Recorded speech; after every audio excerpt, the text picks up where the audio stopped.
482 horsepower. That is more than the AMG C43 ever made, and Mercedes put it in the base electric C-Class. The EQ era gave us cars that looked like they were designed in a wind tunnel and apologized for by the marketing department. This is supposed to be the correction.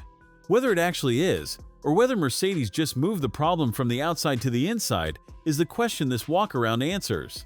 The last time Mercedes redesigned the C-Class this completely was 20 years ago when the W203 gave way to the W204, and the car went from feeling like a taxi to feeling like something you chose.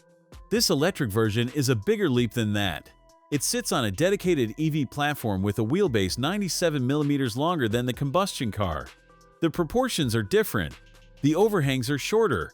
The roofline drops into what Mercedes calls a coupe silhouette, although in person it reads more fastback than coupe. The drag coefficient is 0.22, which partly explains the range figure I will get to. The front is where the opinion splits. Mercedes brought back the upright chrome grille, a deliberate reference to the W111 and W108 from the 1960s and 70s. 1,050 illuminated pixels light up at night, and the effect is striking, but the grille is large. It dominates the face of the car in a way that the combustion C-Class never did.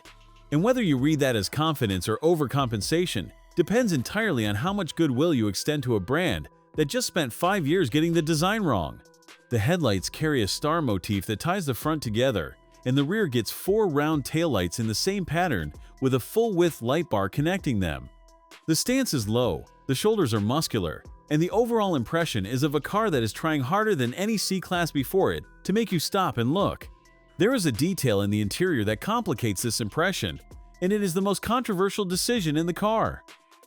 The contradiction at the heart of this interior is that Mercedes has built one of the most comfortable cabins in this segment and then made it almost impossible to interact with without a screen.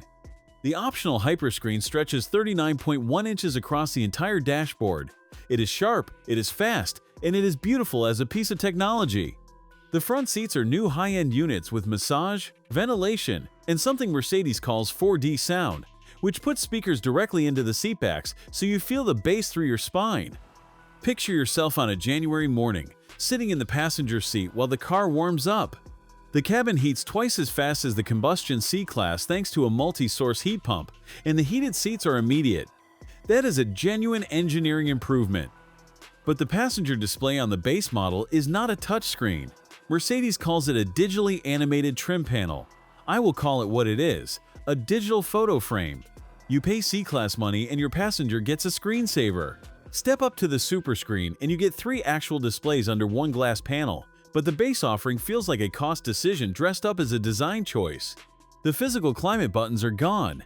The volume control sits on a small roller on the console, which is progress, but changing the fan speed still requires the touchscreen. The panoramic roof earned my attention back. 162 illuminated stars embedded in the glass, each taking the color of the ambient lighting you choose. Theatrical, excessive, and exactly the kind of detail that makes you forget about the missing buttons for a moment. I have reviewed interiors at twice this expected price that felt less considered in their lighting design, but I need to be honest. Former Mercedes design chief Gordon Wagener admitted publicly that screens are not luxury. His own company then built an interior with 3 of them as standard. The BMW i3 that this car directly competes against offers a less screen-heavy dashboard with a central display angled toward the driver. That comparison is going to matter. I was not expecting to care about the boot in an electric sedan reveal, but the numbers here are competitive.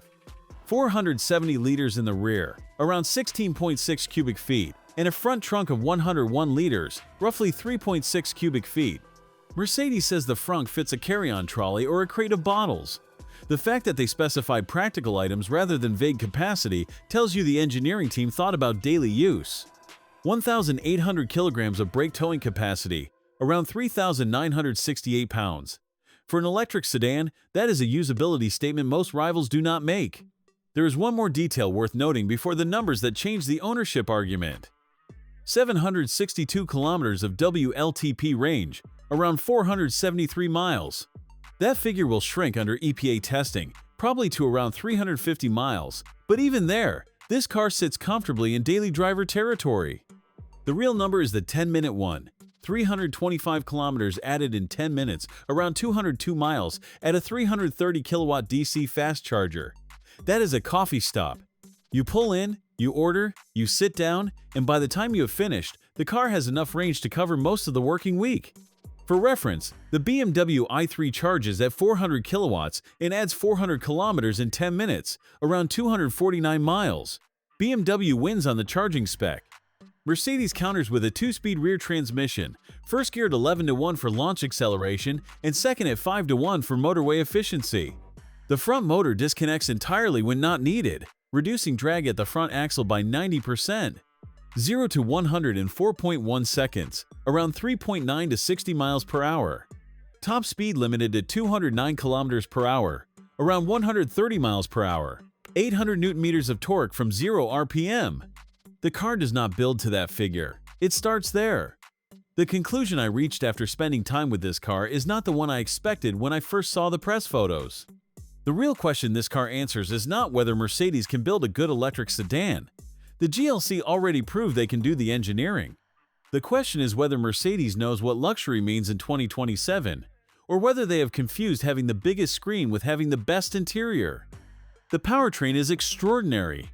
482 horsepower, 800 Newton-meters, 762 kilometers of range, and 10-minute charging that actually changes how you plan a road trip.